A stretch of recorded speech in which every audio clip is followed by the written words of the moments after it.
That's why this bill is so dangerous. Now, you might be thinking, Rod, well, gee, at least that if you were to try to strip a nonprofit, there'd be some kind of avenue, right? Like something through the courts or something like that. Well, hold tight. Boom! Check this out.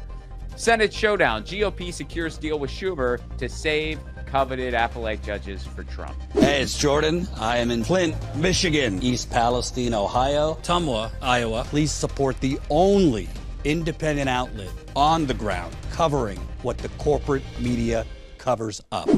What's up, everybody? Ron Placone here reporting for Status Coup. So a while back, actually 1 or 2 videos ago, I talked about a piece of legislation called HR 9495. Now, for those of you who do not commit dystopian legislation numbers to memory for your own mental sanity, good call, by the way, but I'll refresh your memory on what that is. So what that is it's a terrible piece of legislation that would allow the president, via a Treasury secretary that they appoint, to strip any nonprofit they want to of its nonprofit status.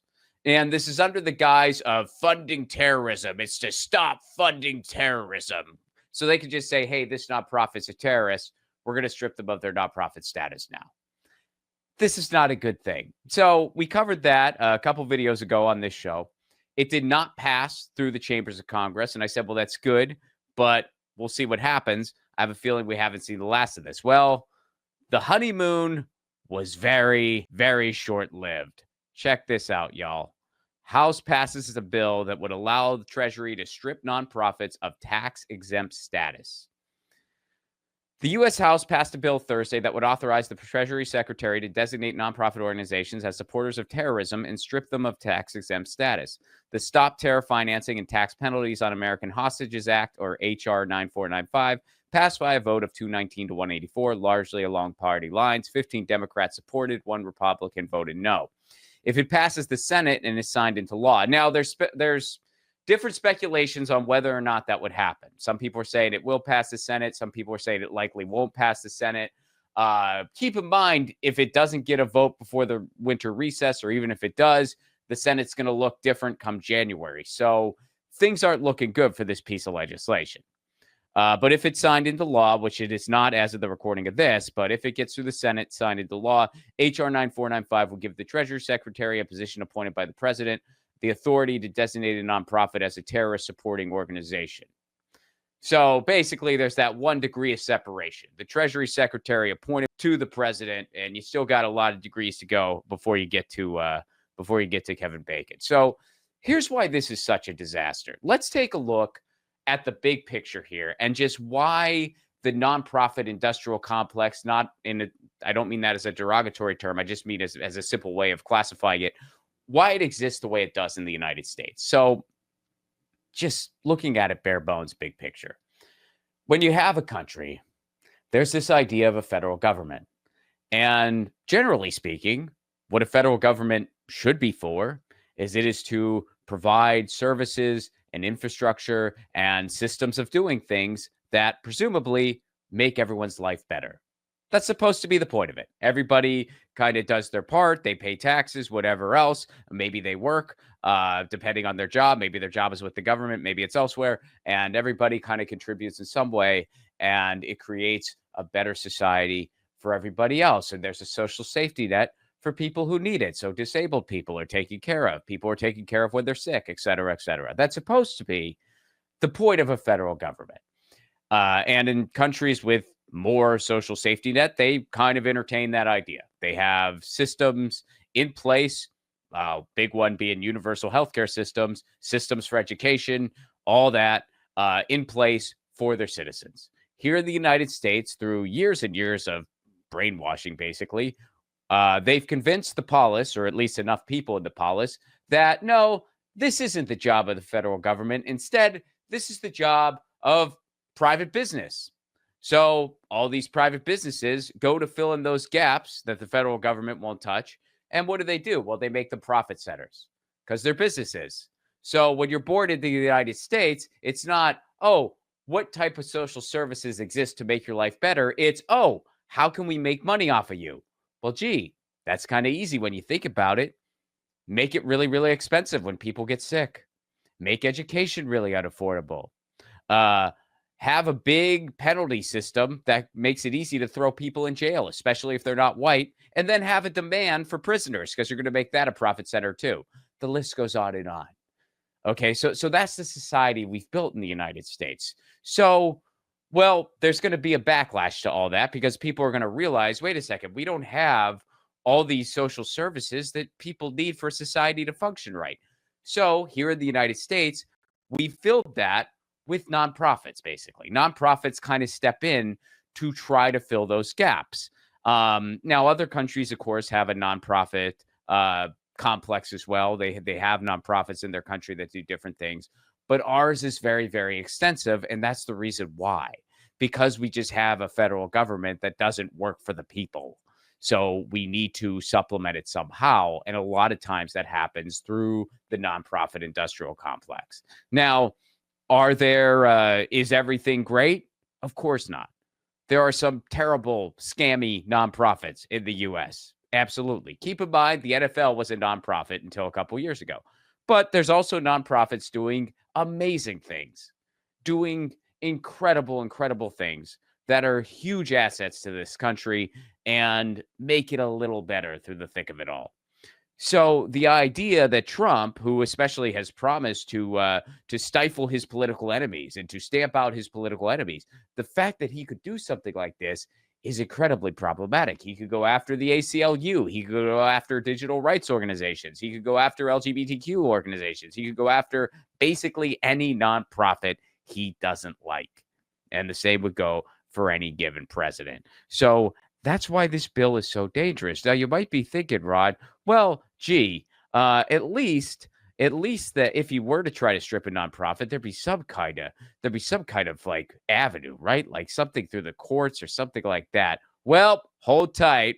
Boom! Check this out.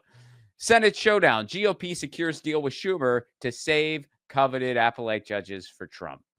Senate Democrats, now this is from Fox News, so you know it's going to be written with a slant towards the GOP. Senate Democrats, Republicans struck a midnight deal that would secure 4 crucial appellate court judge nominations for the president-elect.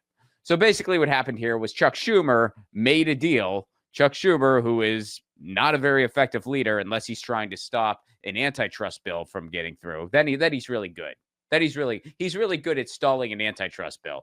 He did that. But other times, not so much. So he made a deal. The GOP was stalling some Biden judge appointments. And so he made a deal where they would stop doing that. But in exchange, these 4 judge picks that are 4 pretty hefty judge picks, according to Fox News, that's reserved for Trump. So that's what Trump got in exchange. In other words, Trump, when he comes in, is going to have a lot of judges. He's going to have a lot of resources at his disposal. And at the end of the day, I actually think Adam McKay subs this up pretty well. I want to show you guys this tweet. This is what's going to be different this time around, y'all. This is from Adam McKay. I definitely recommend following him on Twitter. This second Trump term is not going to be like the first. He's got the SCOTUS immunity decision, a decent amount of Dems with him, a shattered and captured news media, and the almost total backing of big corporations and billionaires.